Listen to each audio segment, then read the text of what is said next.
knowledge is not power. Knowledge is potential power. Knowledge is trumped every day by execution. And if you really want to change your life, you can't let the learning you have here lead to knowledge or become an idiot. You got to let your learning lead to action, and then you can become wealthy financially, mentally, emotionally, spiritually, and everything else.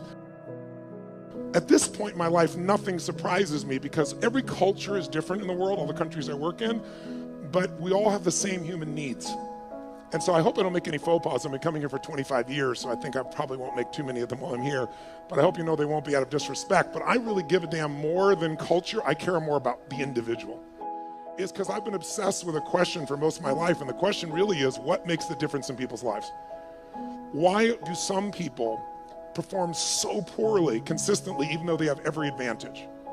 And why are there some people that perform at the highest level have every disadvantage? And why are there some people that achieve everything they dreamed of and they're miserable? How many know somebody that has every reason to be grateful for their life and they're not? They're frustrated, they're pissed off, they're worried. How many know somebody like this? Say I.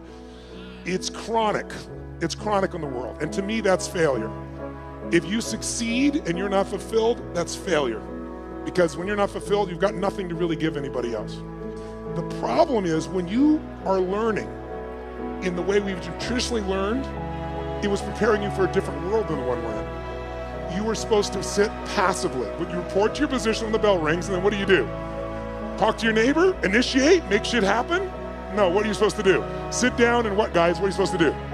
Shut up. Don't talk to your... Today, if you're in business, you don't talk to your neighbor, you're out of business. Who's with me here? Say I. If you wait for someone to tell you what to do in business, it's over. Your competition has taken you. So we live in a different world, and here's the problem. You're still learning the way you were taught to learn. So right now, you're all being very nice to me. I have no complaint. You're being very sweet, but you're sitting in a passive state. And let me explain why that's difficult. Who's ever done this? How many of you have ever gone to an environment where you learned something? Could be a university environment, could have been a business environment, could have been a seminar, and you learned something you truly thought was extremely useful. It wasn't somebody selling you. You're like, this is good stuff. This will change my business. This will change my life. And you were excited about it. And then you went home and you never actually applied a frickin' thing that you learned. Who's ever done this before? Raise your hand and shout, I. Who's done this more than once? Say, I. Who still feels intelligent? Say, I. You're confused. Now, I've done the same thing in the past, and I have to figure out what's the problem here. How could I be this devoted, dedicated guy, commit my money, my time, my energy, go to these events, work my tail off, take lots of notes, and then not apply it? And it's because I was learning in a passive state. Because when you're sitting like you're sitting right now, there's nothing wrong with it, but you will not, how much will you remember? If I asked you, where were you on 9/11, and you're not even Americans, how many can remember the moment when you heard about those planes crashing in the building? You could see where you were, you could remember, raise your hand if you could remember every detail. Wow, tell me where you were on 8/11. You know why? Information without emotion is rarely maintained. If there's enough emotion, if on 8/11 you met a special person in a special place and had a special experience, you might remember that because there's a different level of emotion. So one of the things we want to do is when you're learning in the traditional sense, there's not enough emotion in your nervous system. There's not even enough emotion, there's not enough energy. If there's one thing we have to be successful, I'm wasting my time and I'd be wasting yours if all we do is continue to talk this way. The reason is it might be interesting. As we go through some of the strategies, you'll probably be excited, write them down. But in this level of energy, here's what happens. Whatever state you're in when you're learning, it gets linked to what you're learning. So if you're sitting here and you're really comfortable and you're kind of enjoying this and going, wow, this is pretty good, or wow, that's really interesting, or that could be really valuable, or damn, he has big teeth, or whatever you're thinking right now in your head. If you're doing that in a passive state, then later on when you go to do something, you go, yeah, I'm really gonna do this, this is really gonna happen, and there's just no energy for it. So the less energy you have, the less likely you follow through and use something. How many follow here? Say I. And so, but some of you might say, yeah, but Tony, I've been here 2 days and you know, it's great to be here with you, but I'm a little tired, it's late in the day, that type of thing. What you gotta understand is this, as a business owner, as a professional, as somebody who's gonna be the best in the world at what you do or believes that you are, there's nothing more valuable than energy. Nothing moves without it. And the lower the energy, low energy, things break down. High energy, you can build, you can create, you can do anything. Energy has nothing to do with age, food, sleep. It's something that comes with a psychology. Without the energy, anything else I'm going to talk to you about is a waste of time. So you and I need to establish a new standard for energy. Now, here's what I want to talk to you about. You have all these things you want me to give you in the next 2.5, 3 hours. Just make me rich, make me happy, give me lots of sex, make sure that I feel totally confident, grow my business 100%. I'll give you a couple hours. Go for it, kid. So here's the truth. Tell me if I'm right or wrong about this. You tell me. If I were to take all the things that you say you want and I was to generalize them up into a deeper, richer concept of what you really want, you don't just want these individual things like lose weight or have more energy or make more money or have a better relationship. How many would agree what you really are after is an even more extraordinary quality of life? That you want, as great as your life may be, you want more joy, more passion, more aliveness, more impact, more success. Who can relate to this here? Say I. Then in order to create an extraordinary quality of life, we have to define it. So what is an extraordinary quality of life? What would a magnificent life be? It's not for me to define. It's for you to define on your terms. To me, an extraordinary life is life on your terms. What would it look like if you really, truly, without bullshit, without exaggeration, could look yourself in the mirror and say, holy shit, look what I created. Look at the life that I've created. Now, some of you truthfully could do that now. You just don't do it enough. But I know you want more, so let's look at how to do that. I would say to you, there are 2 master skills. I invite you to write them down. 2 fundamental skills that you have to master to have an extraordinary life that lasts. It's like getting rich. Anybody can get rich. Staying rich is a different thing, right? And I don't just mean financially rich. I mean emotionally, spiritually, physically, relationship rich, all the riches that are available to us. What are the 2 skills? The first skill is the science of achievement. The science of achievement. And notice I said science. The reason is because achievement is a science. And anyone can learn it. It doesn't matter your age, it doesn't matter your background, it doesn't matter anything. The only thing that limits you is limiting beliefs. But once you figure out the science, for example, I just spent the last 4 years interviewing 50 of the most brilliant financial minds on the planet, all people who are not part of the Lucky Sperm Club, meaning they actually earned it themselves. They started with nothing, and they built billions of dollars, and I want to see, was there common denominators? And there were. And if you practice what they teach, which is what I put into a book, if you do it, there's zero question what you do. I applied what I've learned the last 4 years and tripled my net worth, which was already extremely high. And it all just came from applying what I learned. Because I went to the very best on earth, success leaves clues, figured out what they're doing, did it myself, and I teach other people too as well. Your body, we're all unique biochemically, but not that unique. Meaning there's certain fundamentals related to health, vitality, and energy. There's certain laws. If you violate those laws, you're gonna have low energy and you're gonna have dis-ease in your body. That's what disease is, dis-ease, right? If you align with them, you're gonna have enormous amounts of energy and you're gonna have an extraordinary life because you'll have the energy to make it happen. But those are principles, there are laws. You violate them, you pay the price. Whether you like it or not doesn't matter. Your beliefs don't matter. What matters is those are the rules. Now, all of you in this room, my bet is, have achieved a hell of a lot, or you wouldn't even come here. The people that need something like this event the most rarely come. The people that are already successful, to some extent, they want more. They've got momentum, that's why they come. But let's point out real fast what does it take to achieve. I want to give you what I believe, and you tell me if this is right or wrong, and maybe the best way to do this is to measure it. So I want you right now to think of something that you've achieved in your life that once seemed difficult or impossible to you. Something that once seemed like it was a pipe dream, like it would be impossible, but today it's in your life. That might have been starting your own business and now you have it. That might have been a person you wanted to go out with, you're hoping they'd say yes to going out, you're hoping you'd kiss them, you're hoping you'd make love to them, and now you're married to them, good morning, and you're gone. Law of familiarity, right? But it was once a dream, it was once like unbelievable, it seemed impossible. Maybe it was earning a certain amount of money. Maybe it was something simple like, how many of you when you were really young, there was a car that was like, or maybe even today, there was a car that was a symbol to you of freedom or success or something. Anybody have a relationship like that, something, right? So you wanted it, and it seemed impossible, and then you made it happen. How many can think of something right now that once was impossible, and it's in your life today, solid, you made it happen? Let me see your hands, say I. Then here's what I found, the best way to figure out how to duplicate success is to study how you've already done it. So think of that situation that once seemed impossible. It's now in your life.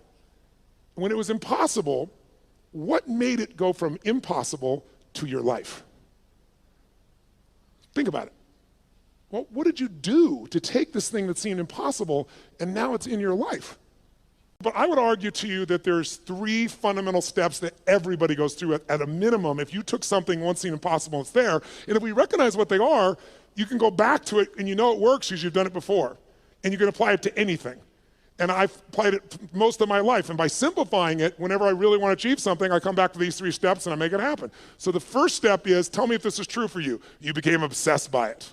This thing you wanted, you didn't just want it, your hunger for it got stronger. Your desire for it got stronger. She's smiling, yes. Was it him? Good, I like that.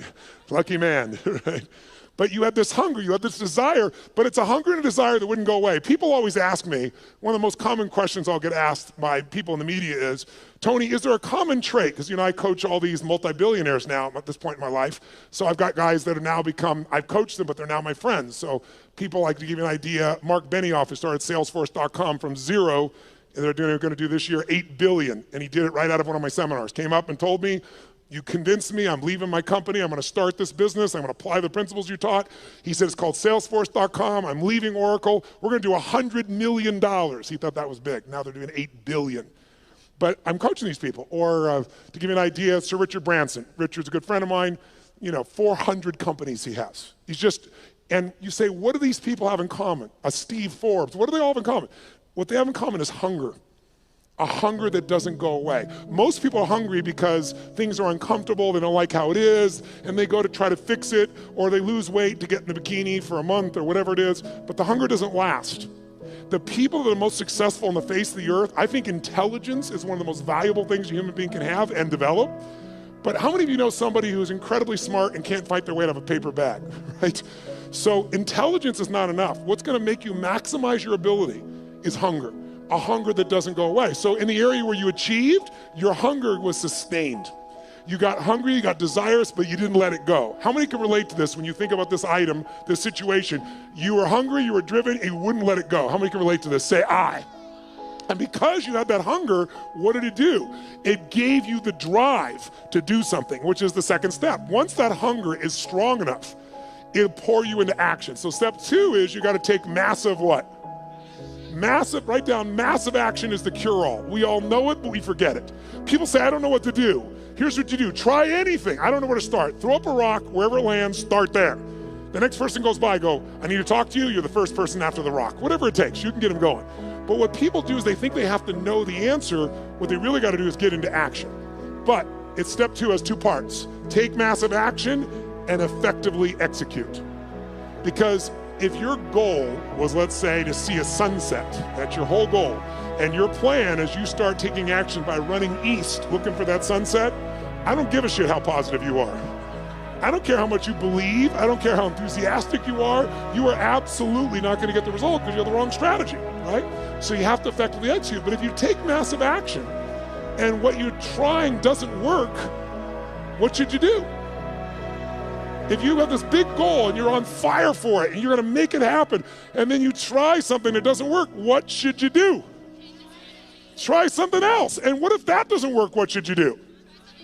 And what if that doesn't work, what should you do? Come on, guys, if that doesn't work, what should you do? If that doesn't work, what should you do? If that doesn't work, what should you do? I'll give you an example. How long would you give your average baby, your average child, to learn how to walk? How long would you give your average child before you say, hey, stop, you're just not a walker? You go, what are you, crazy? My kid's gonna keep trying until he or she walks. Magic formula, no one or almost everyone in the whole world walks. But watch, how many of you like to sing when no one's around? How many sing you sound like hell? Let me see your hands. Why aren't you a singer? Because early in your life someone said, that's horrible, shut up. That's terrible, don't do that anymore. You're not a singer, and you believe them. Instead of keep changing your approach until you became a singer. There's nothing you can't create. If you're hungry enough, if you take enough massive action, and if you keep changing your approach until you find the way to effectively execute. Now there is a way to speed this up, and that is to model someone who's already getting the result you want. why reinvent the wheel, right? If you find this woman is able to have this incredible relationship with her man and she doesn't bitch about him all the time, they're in love, they're passionate for each other, she's not lucky. You want to find out, what is she doing differently with her man than you're doing, right? What's he doing differently with his woman than you're doing? Because if you find that out, you're going to find out it isn't luck. There's something underneath it all. And once you know what that something is and you effectively execute, then you only need one more thing to achieve what you want. And that's grace. Or some people call it God. Some like to call it luck. But there is an amazing thing I've learned in my life. The harder you work, the more focused you are, the more committed you are, the more flexible you are, the more grace tends to come to you. And the more you acknowledge grace in your life, that no matter how hard you and I work, there's still grace that we've been born in this time in human history. I mean, there wasn't a better time in your life or any lifetime to be an entrepreneur than there is today. There's more resources available at your fingertips, it's in your pocket, for God's sakes, than ever existed in the history of the world. And it's going to change every aspect of your life, and you want to be ready to take advantage of that. But it's really hard to take advantage of things when you're busy not noticing all the grace that already exists. I found when you acknowledge it's there. Who can align with this? Who's ever felt that sense of guidance or grace in your life? Pretty beautiful. So to achieve, that's really all it takes. How many of you did these 3 steps? How many of you became obsessed about this thing you wanted and wouldn't let it go, and your energy built and your desire built, and then you took massive action, and you didn't know what the hell you're doing, but you've maybe changed enough times till you figured it out, and some grace came to you and it worked it out? Who's done this before? Say I. Then I'm here to tell you, whatever's not in your life today that you want, go back to those 3 steps. As basic as that is, that's all it takes. And we make it so much more complex in our minds. And that's why most people don't achieve. They get fearful because they make it bigger than it is. And you can speed it all up by doing what I've done throughout my life. Go find someone who is the best in the world at what they're doing and suck out of their brain whatever they know. But there's a second key lesson. Because how many of you have ever done this? How many of you have ever achieved a goal that you worked your tail off to get to, and then you achieved the goal and your brain said, is this all there is? Who's had this experience before? Say I. Isn't that a brutal experience? I'd rather fail because, if guys like you and I, ladies and gentlemen in this room, were to fail, you don't accept failure, right? You just get up and try something else. So failure is actually better because you could still succeed. When you succeed and you're not happy, now you're what I call technically screwed. That's demoralizing because you worked your guts out and you achieved it and you're still not fulfilled. So the second lesson I believe is even more important. And this lesson, if you can take it home tonight, I'm telling you will change your life more than anything else I know. And I know it from 39 years of working with people, including myself. The second lesson is you must master the art of fulfillment. The art of fulfillment. And that sounds so basic, doesn't it? The art of fulfillment. But notice I didn't say the science of fulfillment. Why? It's not a science. You know why? Because what's going to fulfill you, my dear, you and you, even if you're dear friends or family, is not the same. Fulfillment's an art. If you want to know what fulfills people, look around this earth. You got to find what it is that will light you up. Because otherwise you achieve and you're not fulfilled. As I said earlier, success without fulfillment is the ultimate failure. You think that if you achieve, you're going to be happy. And I'm here to tell you, you got to happily achieve. And that sounds just like changing one word, but it's a different life. And in order to do that, you have to decide that fulfillment is even more important than achievement. And by the way, you don't have to choose. When you're really fulfilled, you tend to achieve more. But if you're going to be fulfilled by something in the future, and you can't find ecstasy in this moment, you won't find it in the future. More money, more accolades, more acknowledgement, more love, more alcohol, more sex, more whatever it is, it's not going to give you more ecstasy in the future if you can't find that ecstasy now. It's the most important decision of your life you could make today, and it could be worth the entire 2 days times 1,000. The most important decision that I'm offering you to think about making today, the most important decision in your life, what would it be? Some would say who you're going to marry, and I wouldn't disagree with that. That's probably one of the most important things in your life. Who you're going to spend time with is who you become. And if you pick the wrong person, life is a bitch. Or you marry him or her, right? And if it's the right person, life can be magnificent. But as important as that is, and I've made the wrong choice initially and the right choice for the last 17 years, my wife's been the greatest gift of my life. I thank God for every day. But I'm telling you, even more important than that decision. Because Your husband or wife or your boyfriend or girlfriend could go away. They could die. They could get cancer. They could leave you. They could divorce you. You're not in control. We all have the illusion of control. We have influence, not control. Not when it comes to other human beings. The only thing we can control is what we think about, what we focus on, what we feel, and what we experience. The most important decision of your life is deciding you will be happy no matter what. Because unless you do that, you won't be. And I can tell you achievement is common. Happiness that is sustained is not. You want to be an achiever? Here should be your new goal. To achieve the highest level of daily happiness that any human has ever experienced. Because if you do that, you'll be the ultimate achiever. You'll dwarf everyone else and you'll achieve as well. So I'd like, in the short time I got left, to do two things with you. I'd like to give you some tools, more tools for changing your state so you live in a beautiful state. How many like to do that? Say aye. Now I know many of you, about 35 or 40% of you came here primarily with the idea of business and business opportunities. So why am I talking about these items? How many of you, your business is like an extension of your identity? Let me see a show of hands. Or it's like your child. How many can relate to that, right? And how many of you have some children that need some correction? And so I do literally a 5-day total immersion on business. So I'm not holding back, but in 3 hours, I'd be sprinkling it. But I'd like to plant just a couple of seeds with you. And there's a unique opportunity that I'll tell you a little more at the end that the Australian government has created, that if you're an Australian citizen, who's an Australian citizen here? Awesome. You can go through my business mastery program and my Unleash the Power Within.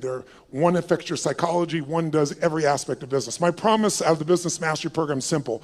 If you don't have $1 million of value out of day one, you can leave on that point. You can even take your notebook with you. Nobody leaves. I've been doing this. I help people grow their business 30 to 130% like clockwork. And I'm talking about businesses like a company called HomeX, the largest home builder in Mexico. They directly relate to us. $750 million of increase in the last 24 months. Or a chiropractor's got 2 members of his staff, an army of 2, and he's doubled his business in the last 9 months, right? That's what I do. My greatest skill, and how do I do that? It's like how I've built all these businesses, but it started with one understanding that I want you to have, and it's why I focus today on achievement and fulfillment, because if you look at any business and you want to know what the chokehold is on the business's growth, it's always the owner. It's always the leader. Because the chokehold is in the form of your psychology and your skills. And I would say to you, jot it down, 80% of success in business is psychology and 20% is mechanics. Now, don't get me wrong. I'm a big believer in strategies because I know one strategy can save you a decade of pain. One strategy can make you $1 million. But if you have the strategy, how many have had lots of strategies in the past and then not followed through? Who's done this before? Say aye. That's why your psychology is the most important part. So I'll give you the details at the end, but I want to plant the seed with you. If you want to grow your business, you've got to grow. There is no business that's going to grow dynamically and consistently and give you huge levels of financial and emotional and spiritual rewards without you growing. But you have to have a way to do it that's disciplined, that gives you both the psychological change, but also the skill change. Some people do have a great psychology, but they know how to make a great product or service, but they're terrible at marketing. And today, by the way, does the best product win in the world we live in today? Yes or no? No. Which product wins? The best marketed product wins. Now, long term, the best product and the best marketing wins. That would be in the past Apple. I say the past because they're slipping a bit, because they've stopped innovating at the same level they used to. But the bottom line is if you have incredible product or service and you have incredible marketing, you're gonna win. But we live in a world with shitty products. Who's ever seen someone who's a product far inferior to your own, product or service, and they're making more business than you are? Let me see your hands here, say aye. Today, is it easier to market or harder? Which one? Which one? It's easier and it's cheaper, but it's less effective. The reason is 15 years ago, I don't know what the numbers are in Australia, but I know what they are in the UK, I know what they are in Germany, France, and the US, and it's identical numbers. About 15 years ago, it would be 16 years ago now, they did the study, and they found that it took on average 4 exposures to a product on average before someone then took action, on average. Does anybody know what it is today, meaning as of last year? 16. 16 exposures on average before someone responds. So today, it's really hard to succeed if you're in a situation where you're trying to market, and what are you going to compare to? Today, people have gigantic budgets. That's why you've seen all these small businesses disappear and more big businesses show up. And how are you supposed to compete with that? The answer is you can, but you have to use a totally different tack. You can't use traditional advertising. You're going to have to learn to master what I teach, which is how do you become the expert in the field so that people come to you because they want to understand what you know about it. Where people seek you out, you don't advertise for them. Because whatever advertising you have, if you're a small business, it's going to be very hard for you to compete with that. And that is for every kind of product you can imagine today, isn't it true? So a lot of people get down and out. It's just because they don't understand. It is so easy in the world we live in today to develop a level of expertise where your marketing is not marketing, it's adding value. If there's one way to become wealthy in business, there's only one way to stay wealthy. Find a way to do more for others than who? Than who? Than anyone else. If you find a way to add more value than anyone else in your category, you will completely dominate that marketplace. And if you keep doing it and you keep innovating and you keep growing, you can go from a tiny little business where everyone else dominated you to where you're the dominant force.